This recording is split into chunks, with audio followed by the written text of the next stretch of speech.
Yes, a stone axe is in some sense more primitive than a steel axe. So I guess the assumption among the Europeans when they came to the Americas was, well, their axes are more primitive than ours, therefore their consciousness must be more primitive than ours. And, you know, once you've participated in their ceremony, you don't know whether to laugh or cry at that notion because it is so deep and so subtle.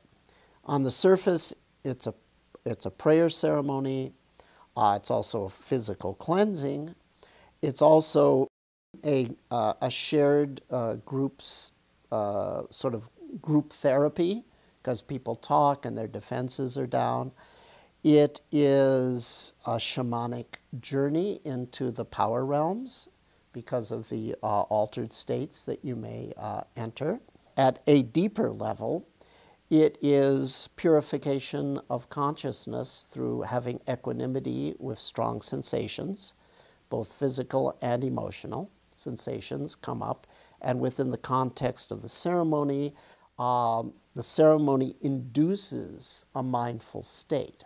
And therefore, consciousness is purified. Purification equals sensation multiplied by equanimity, fits in my model perfectly.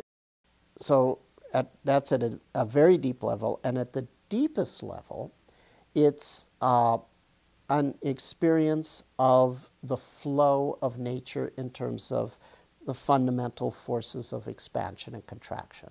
They may use different words. They use Father Sky, Mother Earth, or they talk about the bowl of the pipe versus the stem of the pipe, the earth versus the tree. But everything is built on an interplay of a flow of affirmation and negation. I've even heard native people talk about yin and yang, actually use those words in the ceremonies because of their education, you know, that they've learned of concepts from East Asia and so forth, and see how they map on. In fact, the word inipi in the Lakota language, I said it means a tool for life, but the stem ni in Lakota, Lakota, if you're not familiar with the term, is the Western Sioux.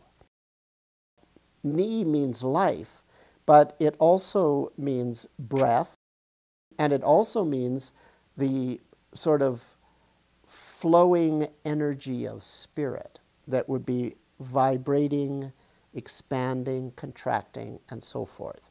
So the whole ceremony is built around merging with the fundamental flow of the expansive sky and the contractive earth and the vibrating energy that's born in between them. So it's like, it's the essence of mindfulness practice as I understand it.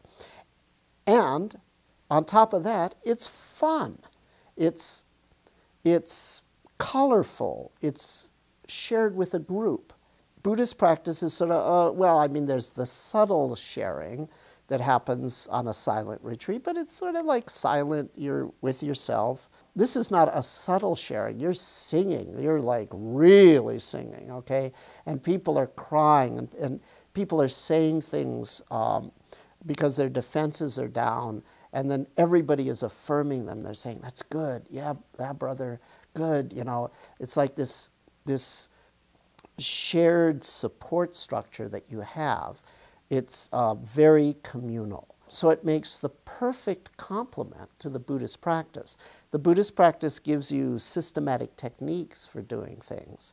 They don't have those systematic techniques because they don't need those systematic techniques.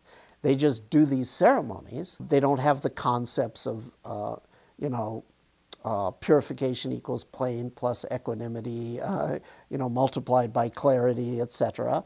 They just do the ceremonies, okay? They don't need the terminology. They don't have to have a philosophical system about the fundamental oneness of things. They just say, all my relations, okay? And that sums it all up, okay? We're all related. it's like, oh, so this is what they mean by primitive religion, okay? In other words, this so-called primitive religion is really subtle, multi-layered, goes down to the deepest, you know, from the most surface to the deepest in a single integrated ceremony. It's like so impressive as a spiritual vehicle. So I knew this is for me. It was 27 years ago, and it's been true. I've been doing these ceremonies with Native people wherever I can, wherever I run a retreat, and there is someone that can do it in the traditional way, I make it available for our retreatants. My metaphor is that for me, the Buddhist practice will always be the cake, sort of the substance, but I like a little frosting on my cake. And the Native American ceremonies in general, specifically the Sweat Lodge, represents that frosting on the cake for me.